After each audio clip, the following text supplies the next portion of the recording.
The ethic canvas নিবেদিত কথাশিল্পী শরৎচন্দ্র চট্টোপাধ্যায় রচিত গল্পের আজকের বিশেষ নিবেদন লালু। পরাধীন ভারতে অনন্য সৃষ্টি করা কবি শরৎচন্দ্র চট্টোপাধ্যায়। জন্ম 1876 সালে 15 সেপ্টেম্বর। ব্রিটিশ ইন্ডিয়ার বর্তমান পশ্চিমবঙ্গের হুগলি জেলার ছোট্ট একটি গ্রামে জন্মগ্রহণ করেন তিনি।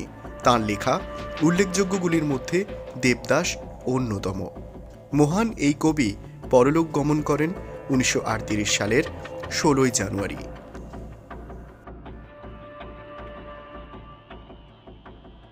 শুরু হচ্ছে আজকের বিশেষ নিবেদন লালু।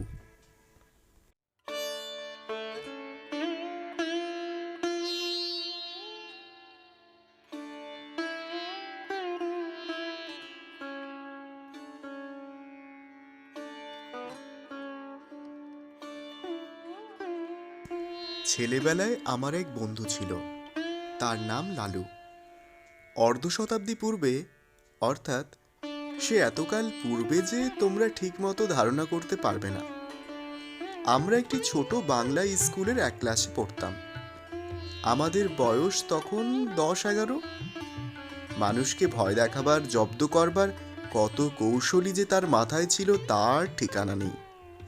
ওর মাকে রবারের সাপ দেখিয়ে একবার এমন বিপদে ফেলেছিল যে তিনি পা মোচকে প্রায় 7-8 দিন খুঁড়িয়ে চলতেন। তিনি রাগ করে বললেন, ওর একজন মাস্টার ঠিক করে দিতে। সন্ধেবেলা এসে পড়াতে বসবেন, ও আর উপদ্রব করবার সময় পাবে না। শুনে লালুর বাবা বললেন, না, আমার নিজের কখনো মাস্টার ছিল না। নিজের কষ্টে অনেক দুঃখ সয়ে লেখাপড়া করে এখন আমি এত বড় উকিল হতে পেরেছি। কিন্তু যেবার লালু ক্লাসের পরীক্ষায় প্রথম না হতে পারবে, তখন থেকেই থাকবে ওর বাড়িতে পড়ানোর টিউটার। সে যাত্রা লালু পরিত্রাণ পেলে, কিন্তু মনে মনে রইল ওর মার পরে চোটে। কারণ উনি তার ঘাড়ে মাস্টার চাপানোর চেষ্টায় ছিলেন। সে জানতো বাড়িতে মাস্টার ডেকে আনা আর পুলিশ ডেকে আনা নাকি সমান। লালুর বাপ ধনী গৃহস্থ। বছর কয়েক হলো পুরনো বাড়ি ভেঙে তেতলা বাড়ি করেছেন। সেই অবধি লালুর মায়ের আশা গুরুদেবকে এ বাড়িতে এনে তার পায়ের ধুলো নেন। কিন্তু তিনি বৃদ্ধ, ফরিদপুর থেকে এত দূরে আসতে রাজি হন না। কিন্তু এইবার সেই সুযোগ ঘটেছে। স্মৃতিরত্ন সূর্যগ্রহণ উপলক্ষে কাশী এসেছেন। সেখান থেকে লিখে পাঠিয়েছেন ফেরবার পথে নন্দরানীকে আশীর্বাদ করে যাবেন। লালুর মার আনন্দ ধরে না, উদ্যোগ আয়োজনে ব্যস্ত। এতদিনে মনস্কামনা সিদ্ধ হবে, গুরুদেবের পায়ের ধুলো পড়বে, বাড়িটা পবিত্র হয়ে যাবে।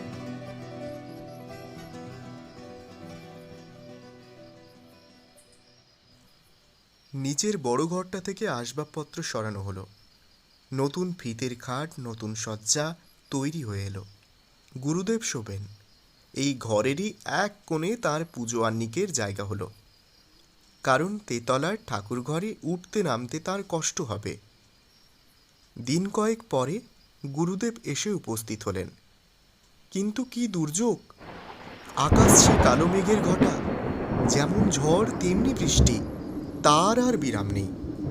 এদিকে মিষ্টান্নাদি তৈরি করতে, ফল ফুল সাজাতে লালুর মা নিঃশ্বাস নেবার সময় পান না। তারই মধ্যে স্বহস্তে ঝেড়ে ঝুড়ে মশারি গুঁজে দিয়ে বিছানা করে গেলেন। নানা কথাবার্তায় রাত হয়ে গেল। পথশ্রমে ক্লান্ত গুরুদেব আহারাদি সেরে শয্যা গ্রহণ করলেন। চাকর বাকর ছুটি পেলে। সুকোমল শয্যার পরিপাট্যে প্রসন্ন গুরুদেব মনে মনে নন্দরানীকে আশীর্বাদ করলেন। কিন্তু গভীর রাতে অকস্মাৎ তার ঘুম ভেঙে গেল। ছাদ চুঁইয়ে মশারি ফুঁড়ে তার সুপরিপুষ্ট পেটের উপর জল পড়ছে। উফ, কি ঠান্ডা সে জল! শশব ব্যস্তে বিছানার বাইরে এসে পেটটা মুছে ফেললেন। বললেন, নতুন বাড়ি করলে নন্দরানী, কিন্তু পশ্চিমের কড়া রোদে ছাদটা এর মধ্যেই ফেটেছে দেখছি। ফিতের খাট, ভারী নয়। মশারি শুদ্ধ সেটা ঘরের আর এক ধারে টেনে নিয়ে গিয়ে আবার শুয়ে পড়লেন। কিন্তু আধ মিনিটের বেশি নয়, চোখ দুটি সবে বুঝেছেন। অমনি দু চার ফোঁটা তেমনি ঠান্ডা জল টপ টপ টপ টপ করে পেটের ঠিক সেই স্থানটির উপরেই ঝরে পড়ল। স্মৃতিরত্ন আবার উঠলেন, আবার খাট টেনে অন্য ধারে নিয়ে গেলেন। বললেন,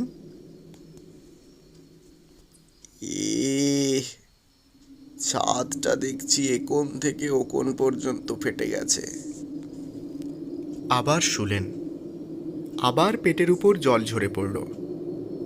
আবার উঠে পেটের জল মুছে খাটটা টেনে নিয়ে আর এক ধারে গেলেন। কিন্তু শোবা মাত্রই তেমনি জলের ফোঁটা। আবার টেনে নিয়ে আর এক ধারে গেলেন, কিন্তু সেখানেও তেমনি। এবার দেখলেন বিছানাটাও ভিজেছে, শোবার জো নেই। স্মৃতিরত্ন বিপদে পড়লেন। বুড়ো মানুষ, অজানা জায়গায় দোর খুলে বাইরে যেতেও ভয় করে, আবার থাকাও বিপজ্জনক। কি জানি, ফাটা ছাদ ভেঙে হঠাৎ মাথায় যদি পড়ে।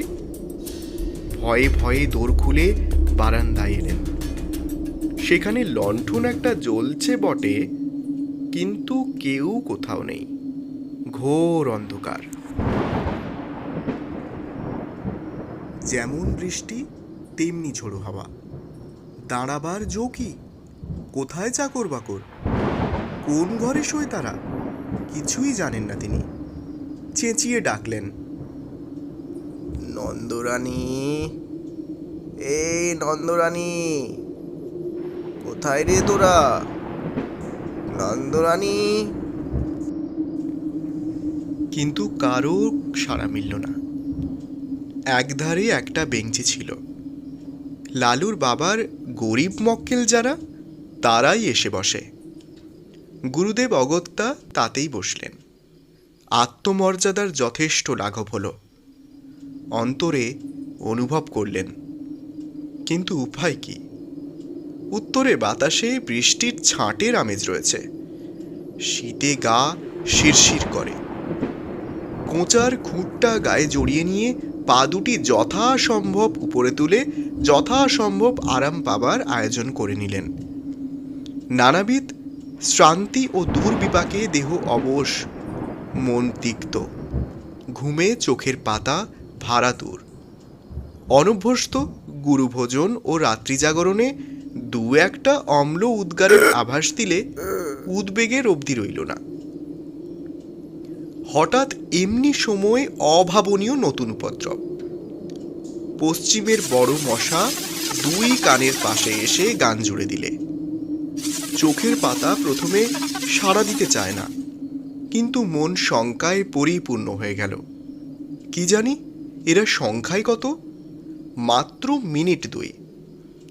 অনিশ্চিত নিশ্চিত হল। গুরুদেব বুঝলেন, সংখ্যায় এরা অগণিত। যে বাহিনীকে উপেক্ষা করে বিশ্বে এমন বীরপুরুষ কেউ নেই। যেমন তার জ্বলুনি তেমনি তার চুলকুনি। স্মৃতিরত্ন দ্রুত স্থান ত্যাগ করলেন, কিন্তু তারা সঙ্গ নিলে। ঘরের মধ্যে জলের জন্য যেমন, ঘরের বাইরে মশার জন্য তেমন। হাত পায়ের নিরন্তর আক্ষেপে গামছার সঘন সঞ্চালনে কিছুতেই তাদের আক্রমণ প্রতিহত করা যায় না। স্মৃতিরত্ন এপাশ থেকে ওপাশে ছুটে বেড়াতে লাগলেন। শীতের মধ্যেও তার গায়ে ঘাম দিলে। ইচ্ছে হলো ডাক ছেড়ে চেঁচান, কিন্তু নিতান্ত বালকোচিত হবে ভেবে বিরত রইলেন। কল্পনায় দেখলেন নন্দরানী সুকোমল শয্যায় মশারির মধ্যে আরামে নিদ্রিত। বাড়ির যে সেখানে আছে পরম নিশ্চিন্তে সুপ্ত, শুধু তার ছুটোছুটিরই বিরাম নেই। কোথাকার ঘড়িতে 4টে বাজল। বললেন, কামড়া বেটারা, যত পারিস কামড়া, আমি আর পারি নে। বলেই বারান্দায় একটা কোণে পিঠের দিকটা যতটা সম্ভব বাঁচিয়ে ঠেস দিয়ে বসে পড়লেন। বললেন, সকাল পর্যন্ত যদি প্রাণটা থাকে তো এ দুর্ভাগা দেশে আর না। যে গাড়ি প্রথমে পাবো সেই গাড়িতে দেশে পালাবো। কেন যে এখানে আসতে মন চাইতো না তার হেতু বোঝা গেল। দেখতে দেখতে সর্বসন্তাপহর নিদ্রায় তার সারা রাত্রির সকল দুঃখ মুছে দিলে। স্মৃতিরত্ন অচেতন প্রায় ঘুমিয়ে পড়লেন।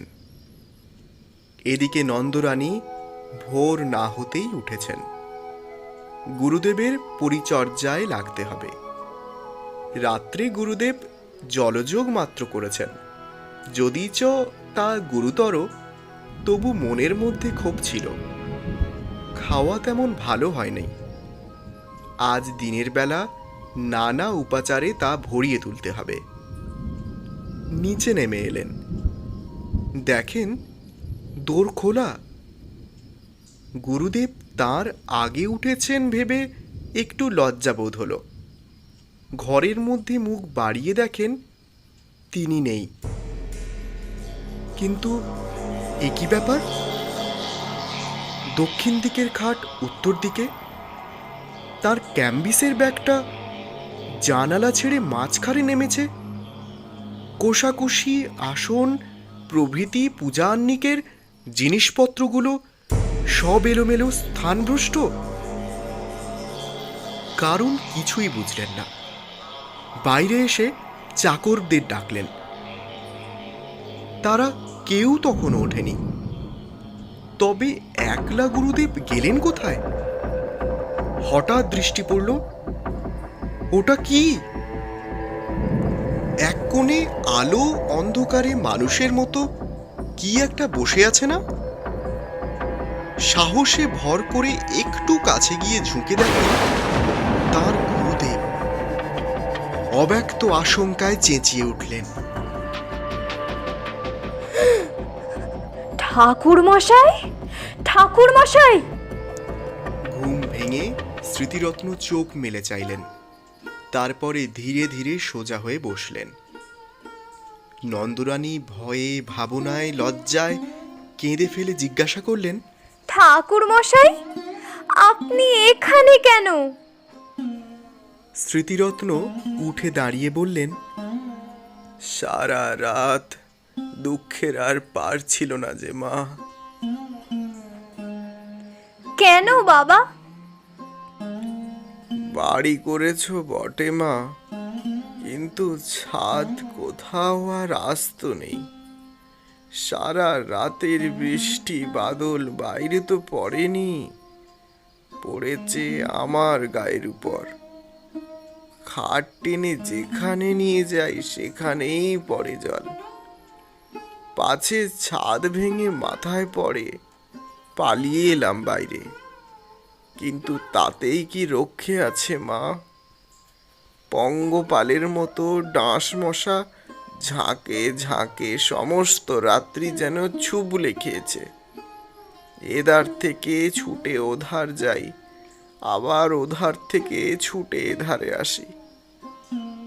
গায়ের অর্ধেক রক্ত বোধ করি আর নেই মা। বহু প্রয়াস, বহু সাধ্য সাধনায় ঘরে আনা বৃদ্ধ গুরুদেবের অবস্থা দেখে নন্দরানীর দু চোখ অশ্রু সজল হয়ে উঠল। বললেন, কিন্তু বাবা, বাড়িটা যে তেতলা, আপনার ঘরের ওপর আরো যে দুটো ঘর আছে, বৃষ্টির জল তিনটে ছাদ ফুঁড়ে নামবে কি করে? কিন্তু বলতে বলতেই তার সহসা মনে হলো, এ হয়তো ওই শয়তান লালুর কোনো রকম শয়তানি বুদ্ধি। ছুটে গিয়ে বিছানা হাতড়ে দেখেন মাঝখানে চাদর অনেকখানি ভিজে এবং মশারি বেয়ে ফোঁটা ফোঁটা জল ঝরছে। তাড়াতাড়ি নামিয়ে নিয়ে দেখতে পেলেন ন্যাকড়ায় বাঁধা এক চাঙড় বরফ। সবটা গলেনি, তখনও এক টুকরো বাকি আছে। পাগলের মতো ছুটে বাইরে গিয়ে চাকরদের যাকে সম্মুখে পেলেন চেঁচিয়ে হুকুম দিলেন, হারামজাদার লেলো কোথায়? কাজকর্ম চুলোয় যাককে, পশ্চাৎটাকে যেখানে পাবি মারতে মারতে ধরে আন। লালুর বাবা সেইমাত্র নিচে নামছিলেন। স্ত্রীর কাণ্ড দেখে হতবুদ্ধি হয়ে গেলেন। কি কাণ্ড করছো? হলো কি? হয় তোমার ওই লেলোকে বাড়ি থেকে তাড়াও, না হয় আজই আমি গঙ্গায় ডুবে এ মহাপাতকের প্রায়শ্চিত্ত করব। কি করলে সে? বিনা দোষে গুরুদেবের কি দশা করেছে চোখে দেখো গে। তখন সবাই গেলেন ঘরে। নন্দরানী সব বললেন, সব দেখালেন। স্বামীকে বললেন, এ দোষী ছেলেকে নিয়ে ঘর করব কি করে, তুমি বলো। গুরুদেব ব্যাপারটা সমস্ত বুঝলেন। নিজের নির্বুদ্ধিতায় বৃদ্ধ হা হা করে হেসে ফেললেন। লালুর বাবা আর একদিকে মুখ ফিরিয়ে দাঁড়িয়ে রইলেন। চাকররা এসে বললে, लालू बाबू कोठी में नहीं है। আর একজন এসে জানালে সে মাসিমার বাড়িতে বসে খাবার খাচ্ছে। মাসিমা তাকে আসতে দিলেন না। মাসিমা মানে নন্দর ছোট বোন। তার স্বামীও উকিল, সে অন্য পাড়ায় থাকে।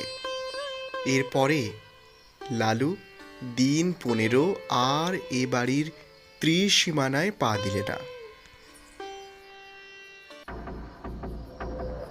শুনছিলেন দ্য এথিক্স ক্যানভাস নিবেদিত শরৎচন্দ্র চট্টোপাধ্যায় রচিত লালু।